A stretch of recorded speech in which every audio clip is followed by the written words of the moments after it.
Vamos iniciar então? Vamos começar orando, clamando ao Senhor que Ele ministre, que Ele fale conosco nesta noite, que tão somente possamos ouvir a doce voz do Eterno nesse momento de leitura e de estudo da palavra do Senhor, tá certo? Vamos orar então? Feche seus olhos aí onde você estiver, apresente a sua vida, apresente a sua família diante do Senhor neste momento de oração. Oremos. Soberano Deus e eterno Pai, te louvamos, te adoramos e te glorificamos pela tua graça e pela tua misericórdia que tem sido derramada nos nossos corações. Te agradecemos por esta oportunidade que temos de difundir a tua palavra, de anunciar o teu evangelho, a tua salvação a toda criatura. Em nome de Jesus, que nós possamos assumir este compromisso de levar o evangelho, Deus, aos quatro cantos do mundo, para que nós possamos ver a tua graça sendo manifesta em cada lugar, ó Deus, onde quer que nós formos. Em nome de Jesus, que o Senhor possa abençoar cada um destes que estão ouvindo, daqueles que ouvirão em tempo oportuno, que possam, em nome de Jesus, serem edificados pelo Senhor, serem abençoados pela tua graça e pela tua misericórdia. Fala conosco nesta noite, ministra aos nossos corações em nome de Jesus, que nós sejamos, ó Pai, edificados pela tua boa vontade, pela tua palavra, no nome de Jesus. Amém e amém. Mais uma vez, boa noite. Boa noite, Wilson. Que bom que você está com a gente. Saudade de você por aqui, né? Deus abençoe você, a Julinha, né, a bebezinha, a Ludmila. Em nome de Jesus, que o Senhor possa resplandecer seu rosto sobre vocês. Vamos fazer a leitura, então, do texto sagrado? Primeira carta de Paulo aos Coríntios, capítulo 15. Nós vamos ler os versos 30 até o verso 34 somente. Primeira carta de Paulo aos Coríntios, capítulo de número 15, versículos de número 30 até o versículo de número 34. Certo? Diz assim a palavra do Senhor. E por que também nós nos expomos a perigos a toda hora? Dia após dia morro.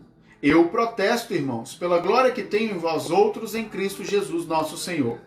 Se como homem lutei em Éfeso com feras, que me aproveita isso? Se os mortos não ressuscitam, comamos e bebamos, que amanhã morreremos. Não vos enganeis. As más conversações corrompem os bons costumes. Tornai-vos a sobriedade, como é justo, e não pequeis, porque alguns ainda não têm conhecimento de Deus. Isto vos digo para vergonha vossa. Que o Senhor possa aplicar em nossos corações sua bendita palavra. Bom, vamos recapitular um pouquinho o que nós vimos nesses últimos dias, né? O capítulo 15 do primeira carta de Paulo aos Coríntios, ela vai tratar de forma muito específica e vai atacar algumas pessoas na igreja de Corinto que eles não acreditavam na ressurreição. Alguns irmãos naquela igreja não acreditavam que Jesus tivesse ressuscitado. Outros acreditavam que Jesus tinha ressuscitado, mas que só ele, ninguém mais iria ressuscitar. E aí Paulo, então, escreve essa carta aqui no capítulo 15 para confrontar essas pessoas, para confrontar essa mensagem que estava se difundindo ali naquele momento. E aí ele fala, olha, se Jesus não ressuscitou, é vã a nossa fé. E na semana passada, na quinta-feira da semana passada, nós entendemos que a nossa esperança, que a esperança que temos de vida eterna, de ressurreição dos mortos, pode ser assegurada com toda certeza e convicção, porque por meio de um homem, Jesus Cristo, entrou a salvação no mundo. E aí Paulo vai dizer que ele é as primícias, ou seja, ele é o primeiro de todas as coisas. Ele é o primeiro que vai ser ressuscitado, que foi ressuscitado. Ele é o primeiro sobre tudo e sobre todos. E ele venceu a morte. Tendo, pois, vencido a morte, ele então nos faz mais do que vencedores. Nele mesmo, em Cristo Jesus, somos mais que vencedores. E, consequentemente, podemos ter a garantia, a certeza, a convicção de que nós temos a vida eterna. Aí aqui eu quero fazer um parêntese. Todos temos a vida eterna. A grande pergunta, a grande questão é: onde vamos passar a vida eterna? Onde vamos passar a eternidade? E aí, para responder essa pergunta, nós temos, por exemplo, lá no Evangelho de João, capítulo 1, verso 12, que diz: a todos quanto receberem, deu-lhes o poder de serem feitos filhos de Deus, a saber, aqueles que creem em seu nome. E aí nós temos em Efésios, capítulo 2, verso 8, que diz que pela graça vocês são salvos, mediante a fé. Não é pelas obras, para que ninguém se glorie, mas é pela fé. É pura e simplesmente favor imerecido, é graça do Senhor, é presente do Senhor. Nós que temos em Jesus a nossa esperança, nós que temos em Jesus o nosso Salvador, e nós refletimos um pouquinho a respeito disso no domingo, no domingo de manhã na escola bíblica, a respeito dessa experiência de Jesus como nosso Salvador realmente. Nós que temos essa esperança em Jesus como Salvador, podemos ter a firme convicção, a certeza de que nós vamos ter uma eternidade ao lado de Jesus. Agora, aqueles que não têm essa esperança em Cristo, é um problema. É um problema. Porque, como eu disse, eternidade todos temos. Mas onde vamos passar a eternidade? Isso é algo que só você pode escolher. Só você. Sabia disso? Eu não posso tomar essa decisão por ninguém. Nem pelos meus filhos. Nem pela minha esposa. Isso é uma decisão individual. Cada um tem que tomar essa decisão. Decida-se por Cristo para que possa passar a eternidade ao lado dele. Porque se não for ao lado de Cristo, será no lugar terrível que foi preparado para o diabo e seus anjos, não foi preparado para o ser humano. Mas infelizmente, como algumas pessoas não reconhecem, não aceitam a Jesus como Senhor e Salvador, infelizmente, está caminhando para aquele lugar. Mas enfim, nós podemos ter essa firme convicção, essa firme certeza. E essa esperança eterna que nós temos, ela nos ajuda, ela nos fortalece para algumas questões que nós lemos aqui na primeira carta de Paulo aos Coríntios, capítulo 15, dos versos 30 até o verso 34. A esperança eterna que temos em Cristo, ela nos fortalece para enfrentar perigos. Olha o verso 30. E porque também nos expomos a perigos a toda hora, mesmo sendo expostos ao perigo, nós podemos ter esperança no Senhor. Eu me lembro, por exemplo, da figura de Estevão.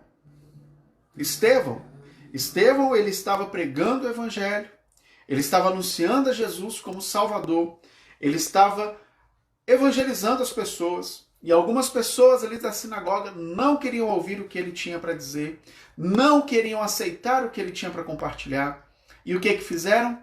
Apedrejaram Estevão. Ele estava o tempo todo debaixo, exposto a perigo constante. E mesmo exposto a perigo constante, ele tinha sua esperança em Jesus.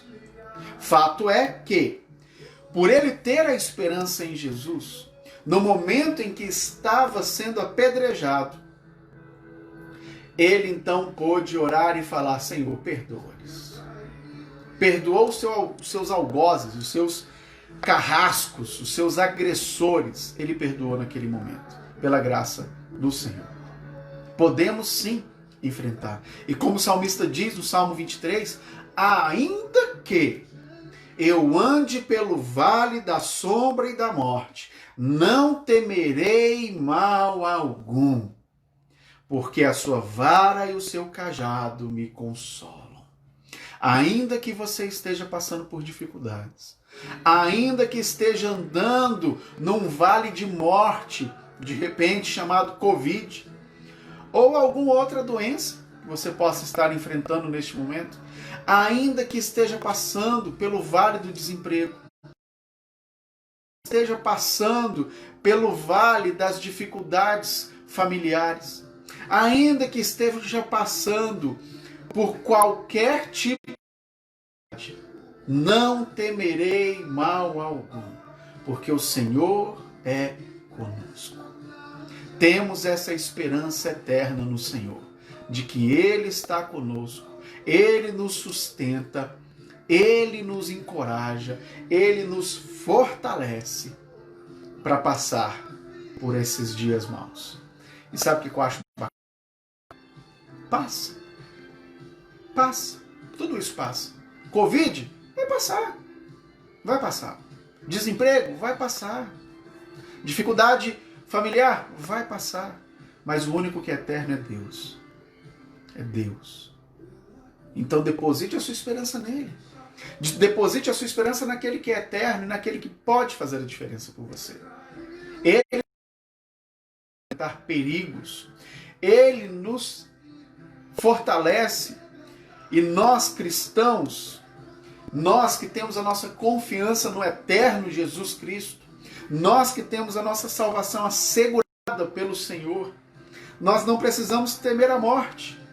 Como diz o verso 31, dia após dia morro.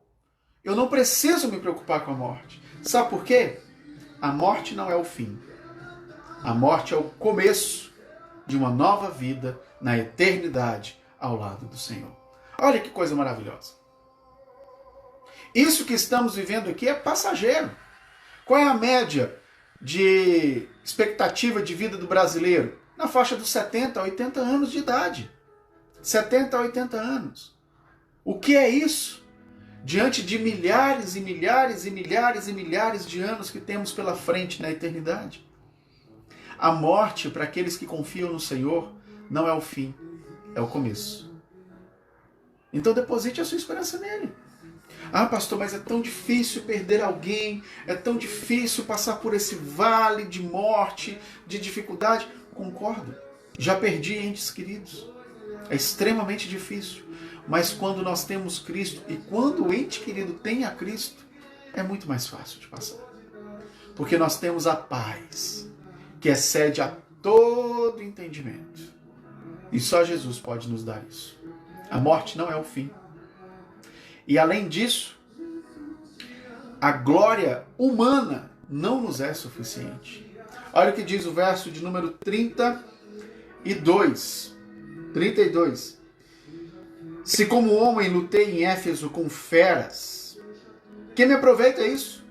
Se os mortos não ressuscitamos, comamos e bebamos que amanhã morreremos. Os prazeres da carne, do mundo, não nos é suficiente. Porque sempre vai ficar um vazio. E eu acredito que você vai concordar comigo. Que quando você está preso pelo pecado, quando você está no abismo do pecado, quando você está no abismo de um vício, ele pode até te satisfazer até certo ponto, em um momento. Mas quando passa o efeito do vício, tudo vem à tona. Um alcoólatra, ele pode se sentir livre, feliz, sorridente, corajoso, naquele momento de embriaguez. Mas depois vem tudo à tona. Aí você se lembra das responsabilidades. Aí você se lembra dos problemas. Por quê? Porque o vício não resolve. Aquele prazer momentâneo não resolve o seu problema. Por mais que possa trazer essa satisfação momentânea, não resolve o problema. Um viciado em drogas, ele pode fugir da realidade naquela janela de tempo na sua existência. E depois? O que vai acontecer? Resolveu o problema? Não. Mas Jesus, ele preenche o vazio que existe no nosso coração. O vazio que existe no coração do ser humano é exatamente do mesmo tamanho da cruz de Cristo. Deposite a sua esperança nele, porque ele te fortalece a superar esses prazeres momentâneos e ter uma alegria genuína no Senhor, a ter uma satisfação completa completa no Senhor, porque a alegria do Senhor é a nossa força. Ele nos fortalece, Ele nos impulsiona a continuar a caminhada. Portanto, a esperança que temos em Cristo, ela nos fortalece. E a esperança que temos em Cristo, ela nos livra do pecado. Como eu disse, ela nos protege desses prazeres momentâneos. Por mais que satisfaça a carne, satisfaça o coração humano, satisfaça naquele momento, é uma alegria passageira. Mas em Jesus nós temos vida plena. Em Jesus nós temos uma alegria que é constante. Nós não temos picos. Às vezes até tem assim um momento que a gente está mais chateado, um momento que está mais feliz, mas a vida do cristão é mais constante. Por quê? Porque a sua confiança está no Senhor. A sua alegria está no Senhor. A sua força está no Senhor. É nele que esperamos, é nele que confiamos, é em Cristo que depositamos a nossa expectativa. A minha alegria não pode estar dependente da minha família, da minha esposa, dos meus filhos. Sabe por quê? Porque eles são pecadores assim como eu. É impossível um ser humano pecador fazer o outro feliz de forma plena, porque ambos são pecadores. Somente Jesus, que é santo e livre de pecado, pode satisfazer cada uma das suas necessidades, cada uma das suas expectativas, cada uma das suas felicidades pode ser alcançada em Cristo. E é Ele que tem os pensamentos de paz a nosso respeito. É a vontade dele que é boa, perfeita e agradável, não a nossa. Não a nossa. E aí isso até me lembra uma historinha, né, que eu já contei várias vezes, eu vou contar de novo. Que tinha uma fazenda e o fazendeiro criava porcos. E aí, todo dia o fazendeiro chegava lá com um saco de milho e colocava lá para os porcos comerem. E aí na cabeça do porco, que estava lá comendo, ele pensava assim, o meu dono é bom demais. Tá me dando comida de graça, não faço nada, trabalho nenhum. Olha lá o cavalo, ó. O cavalo come, mas tem que aguentar carregar peso todo dia. Eu não, tô aqui sentado, deitado em berço esplêndido, só comendo. Meu dono é bom demais. E tá comendo. Chega um momento que ele tá gordo, parrudo, forte. E aí o dono pensa o quê? Hora do abate. Só que aí o dono tem um problema. Ele olha e o danado tá grande demais. E aí ele não consegue levar, né, carregar ele lá pro abatedouro. O que ele vai fazer? Pega o saco de milho e vai jogando, né, fazendo uma trilhazinha. E o porco vai indo. E pensando, meu dono é bom demais. E tá com a cabeça baixa. Tá com a cabeça focada naquilo momentâneo, naquele vício momentâneo. Tá com a cabeça focada naquele prazer momentâneo. E aí não tá olhando para onde ele tá indo. Não tá olhando lá para frente. O inimigo faz desse jeito com a gente. A gente é igualzinho. Nós perdemos de foco a eternidade, começamos a olhar só para aquilo que é momentâneo, só para o agora. E aí, pensando só no agora, eu quero que todas as minhas necessidades sejam atendidas. E aí, o que acontece? Se a minha esposa não me atende, eu vou procurar fora. Ah, eu estou com um problema, e aí eu vou procurar uma solução fora. Eu entro na bebida, entro nas drogas, e aí resolve um problema naquela janelinha de tempo. E esquece lá na frente os resultados. A gente tem que parar disso e ser mais esperto. Começar a olhar lá na frente, olhar na eternidade. Agora, quando nós temos a nossa expectativa, a nossa necessidade, os nossos desejos atendidos e supridos pelo Senhor, a gente já não tem problema com esse momento. E a gente olha para a eternidade. A gente olha com o alvo que é Cristo. E eu sigo o alvo que é Cristo. Para de olhar para o seu umbigo, né? E começa a olhar com os olhos da eternidade. O Senhor nos protege desses prazeres mundanos. E aí é interessante porque o Senhor também nos protege das más companhias. O verso 32 é citado por algumas pessoas até como um ditado popular. As más conversações corrompem os bons costumes. Olha que coisa interessante. Quando você se envolve com pessoas que não querem o seu bem, com pessoas que não têm uma índole boa, com pessoas que não têm um caráter decente, isso vai corrompendo a sua vida. E ao invés de você ser um canal para impactar a vida dos outros, você é transformado pelo seu próprio ambiente. Isso é tão sério que o salmista, lá no Salmo 1, já falava a respeito. Sabia disso? Lá no Salmo 1, ele já falava a respeito disso.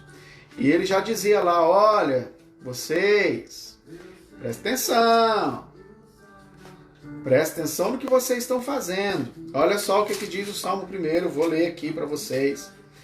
O Salmo 1, só os primeiros versículos, diz assim, ó: Bem-aventurado o homem que não anda no conselho dos ímpios, não se detém no caminho dos pecadores, nem se assenta na roda dos escarnecedores. Percebe uma progressão? Primeiro ele dá ouvidos ao conselho, à opinião dos outros. Teve uma ocasião que um amigo meu estava passando por alguns problemas no casamento, e aí um amigo dele foi dar um conselho para ele. E aí o conselho que ele deu, ele falou assim, arruma um caso. Esse foi o conselho que ele deu. E aí aquele amigo na ocasião, o que ele fez? Deu ouvidos para o conselho daquele camarada. Arrumou um caso. Só que aí não ficou aí. Ele então começou o quê? A se deter no caminho dos pecadores. Ele começou a ter casos contínuos. E não parou aí, porque depois disso, o que ele fez? Ele se assentou nas rodas dos escarnecedores. Aí o que aconteceu? Infelizmente hoje é separado. Infelizmente o casamento foi destruído. Cuidado com as pessoas que te dão conselhos. Cuidado com as pessoas que se dizem suas amigas. Cuidado com aqueles que você tem andado. Independente se seja vizinho, conhecido ou até a sua família. Tenha cuidado. Porque se está dando qualquer tipo de conselho que não seja a Bíblia, bíblico, tome cuidado. Porque isso pode te levar a um caminho muito difícil de voltar depois. Agora, para que isso não aconteça, o Senhor nos protege. A esperança eterna que temos em Cristo nos protege. E o que Ele nos dá para nos proteger disso? Não é um amuleto, não é uma mandinga, não é um mantra, não é pagar promessa que vai resolver isso. Não. O que Ele nos dá para que possamos ser protegidos desse tipo de situação está lá no verso 2 do Salmo 1. Antes, o seu prazer está na lei do Senhor, e nela medita dia e noite. Olha aí. Não está com prazer no pecado, não está com prazer nos conselhos errados que está ouvindo por aí afora, e o mundo tem muito conselho que não presta para te dar, mas o seu prazer está na lei do Senhor, e nela medita de dia e de noite. Olha que coisa maravilhosa. O Senhor nos protege, e Ele nos dá a sua palavra para nos proteger. Como é que está o seu relacionamento com a palavra de Deus? Por fim, não menos importante, a esperança eterna que temos em Cristo nos protege da ignorância. Por quê? Temos a sua palavra. Olha o que diz o verso de número 33. Tornai-vos a sobriedade, como é justo, e não pequeis. Eu acho interessante quando ele diz aqui, quando Paulo vai dizer, olha, tornai-vos a sobriedade, e isso me reportou lá Romanos 12. Romanos 12, verso 1. Você se lembra o que diz Romanos 12, verso 1? Se não se lembra, não tem problema, eu vou ler para você. Romanos 12, verso de número 1. Olha só. Rogo-vos, pois, irmãos, pelas misericórdias de Deus, que apresenteis o vosso corpo por sacrifício vivo, santo e agradável a Deus, que é o vosso culto racional. Olha que coisa interessante. Ele clama lá aos coríntios, olha, volte à sobriedade. E aqui ele está dizendo, olha, o vosso culto precisa ser racional. Não é uma coisa simplesmente da emoção, porque a emoção acaba, passa. Mas quando é pela razão, você se mantém firme, constante. Quando é pela razão, você não se deixa abalar pelo momento que você está passando. Quando é pela razão, passa céu e mar, mas as palavras de Jesus não passam. E você crê nisso, você se apega nisso, você se apega em Cristo, que é a nossa esperança eterna. E aí, para que isso aconteça, para que nós possamos ter esse culto racional, o verso 2 do capítulo 12 de Romanos nos diz assim, ó, não vos conformeis com este século, mas transformai-vos pela renovação da vossa mente. Não vos conformeis com este século. Sabe forminha de bolo? Sabe aquela forminha que você usa para fazer um bolo? Então, aquela não se conformar. Não entrar na forma que o mundo tem. Não caber ali naquela forminha, naquele quadradinho que o mundo tem para oferecer. Que você tem que ser igual a todo mundo. Que se você não tiver um caso extraconjugal, tá aí alguma coisa errada. Se você não fizer o que o mundo tem para te oferecer, tem alguma coisa errada. Você não precisa se conformar, você não precisa ser igual. Você não tem que ser igual. Tem que ser diferente. Porque nós somos a luz de Cristo nesse mundo. E precisamos resplandecer como tal. Na segunda-feira, dia 7, eu estava pregando na sede, né? Na Igreja Batista Boas Novas, lá no 2 Coríntios capítulo 3. E lá o Paulo vai dizer, vocês são a carta de Cristo ao mundo. Eu e você somos a carta de Cristo. As pessoas estão nos lendo o tempo todo. Que tipo de mensagem nós estamos transmitindo? De igualdade? De ser igual a qualquer um? De ser só mais um no meio das pessoas? Porque se for, tem alguma coisa errada. Tem alguma coisa errada que precisa ser corrigida. E essa correção precisa ser lá no íntimo, lá na fonte, lá no princípio de tudo. No seu compromisso com Cristo. Na firmeza da esperança que você tem. Se a esperança é eterna em Jesus, ou se é uma esperança que se finda no dobrar da esquina. Não se conforme com o que o mundo tem para oferecer, mas transformai a vossa mente, renove o seu entendimento pela leitura da palavra. Amém? Vamos orar? Soberano, nós louvamos e glorificamos, ó Pai, a Tua eterna santidade e a Tua eterna presença em nosso meio, pelo doce privilégio que temos de compartilhar a Tua palavra. Que o Senhor possa estar ministrando, que o Teu Espírito Santo possa completar a obra que o Senhor iniciou, ó Deus. Que em nome de Jesus, ó Pai, nós possamos ser convencidos do pecado, da justiça e do juízo. Que nós venhamos a buscar ter uma vida de santidade no Senhor.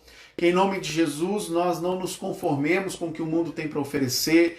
Que nós não estejamos atrás de prazeres passageiros, mas que nós possamos usufruir a vida abundante que tem em Cristo Jesus. Que o Senhor possa nos abençoar, que o Senhor possa abençoar cada um, ó Deus, daqueles que esta mensagem alcançar e que possa, ó Pai, produzir frutos dignos de arrependimento. Ministra, ó Deus, aos corações de cada um e derrama a Tua graça. Essa é a nossa oração no nome de Jesus. Amém e amém. Deixa eu ver aqui com quem que eu não falei que chegou depois. Kelma Rosendo está assistindo. Que bom, Kelma. Saudade de você, do Matheus, do Yuri, né, da Amandinha. Tiago Vasconcelos, boa noite. Graça e paz, meu irmão. Deus abençoe. Irmã Lourdes, minha sogra, também está assistindo junto com a avó. Vanessa, que bom, Vanessa, que te vê por aqui. Deus abençoe você, o Carlos, as crianças. O Isaac, glória a Deus, Isaac. Que bom te ver por aqui. É sempre um prazer imenso ter você aqui com a gente. Irmã Eudes, saudade, irmã Eudes, de vocês aí da família Saraiva. José de Arimateia está acenando, boa noite. O Eudes Moreira também, boa noite, Deus abençoe. E a Dinalva, que bom ter vocês aqui conosco. É um enorme prazer e um enorme privilégio ter vocês aqui conosco. Vocês que de repente estão assistindo aí de outras salas de vídeo que estão sendo compartilhadas, né? Que o Senhor possa abençoar vocês, derramar a graça sem medida no coração de vocês. Eu sou o pastor Rodson, um dos pastores da Igreja Batista Boas Novas. No sábado, às 18 horas, temos culto jovem no YouTube, né? No domingo de manhã, aqui neste mesmo local, nós temos a Escola Bíblica Online. Às 19, às 17 e às 19 teremos culto na Igreja Batista Boas Novas e BBN Online no YouTube. Você é nosso convidado.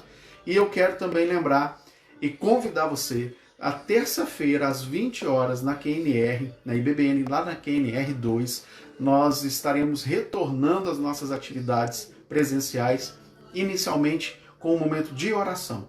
Então nós vamos estar reunidos ali na igreja, especificamente para orarmos. Você é nosso convidado a estar lá conosco, tá certo?